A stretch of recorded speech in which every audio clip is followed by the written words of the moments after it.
నంద్యాలలో చూసాము సెంటర్లో వైఎస్ఆర్ విగ్రహం తల నరికి ఎలా చేతిలో పట్టుకుని అది ఉండడుగు తీసుకెళ్ళాడు చూసాము. అది వైఎస్ఆర్సీపీకి అంటగట్టాలని చివరికి సీఎం చంద్రబాబు నాయుడుతో సహా మాట్లాడడం కూడా చూసాము. నారా లోకేష్ అది జరిగిన 10 నిమిషాలను ఆయన ట్విట్టర్లో పోస్ట్ చేయడం కూడా చూసాము. అంటే ఎంత ముందుగా వీళ్ళు పకడ్బందీగా ప్లాన్ వేశారు అనేది కూడా అర్థమవుతుంది.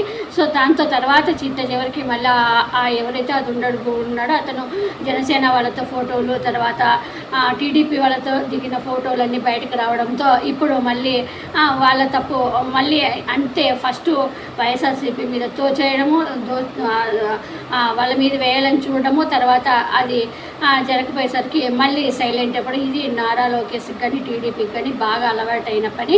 కానీ అయినా కూడా జనాలు పిచ్చి జనాలు నమ్ముతారు అనే ఒక ఉద్దేశంతో చంద్రబాబు నాయుడు తప్పు వాళ్ళదైనా కూడా జగన్మోహన్ రెడ్డి గారి మీద తోచేయాలనే చూస్తాడు ప్రతి ఒక్కటి కూడా.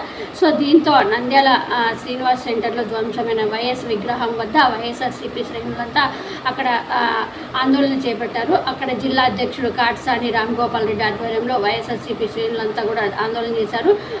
అందులో ఎమ్మెల్సీ ఇషాన్ బాషా, మాజీ ఎమ్మెల్యే శిల్పారవి రెడ్డి, తర్వాత వైసీపీ మాజీ కౌన్సిలర్లు, నాయకులు, కార్యకర్తలందరూ కూడా భారీగా పాల్గొన్నారు.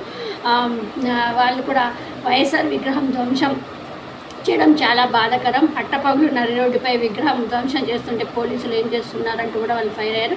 విగ్రహం ధ్వంసం చేసిన వ్యక్తి 2023లోనే వైఎస్ఆర్సీపీ వదిలి జనసేనలో చేరారని కూడా వాళ్ళు క్లారిటీ ఇచ్చుకున్నారు. విగ్రహం ధ్వంసం చేసిన వ్యక్తి ఆయన ఒక పిచ్చోడంటూ కూడా ముద్ర వేయడానికి ప్రభుత్వం ట్రై చేస్తుందంటూ కూడా వాళ్ళు మండిపడ్డారు. ఎన్నికలు అయిపోయిన తర్వాత మంత్రి తనయుడు ఫిరోజ్తో కలిసి ఆయన తిరిగారు కూడా అంటూ కూడా అవి కూడా వాళ్ళు క్లియర్ చూపించారు మీడియాకి. ఘటన జరిగిన గంటలోపే టీడీపీ సానుభూతి పరులు సోషల్ మీడియాలో తప్పుడు ప్రచారం చేశారు.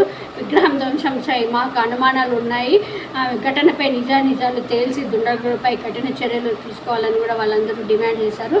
అంతేకాకుండా ఇప్పుడు ఆల్రెడీ అతన్ని అరెస్ట్ చేసినట్టు తెలుస్తూ ఉంది.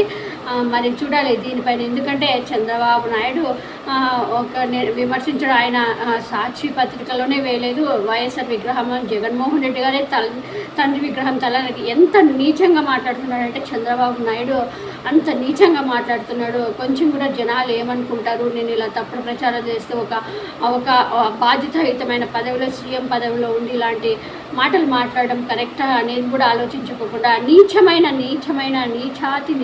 రాజకీయాలు చేస్తున్నాడు ఈ చంద్రబాబు నాయుడు, పవన్ కళ్యాణ్ వాళ్ళు.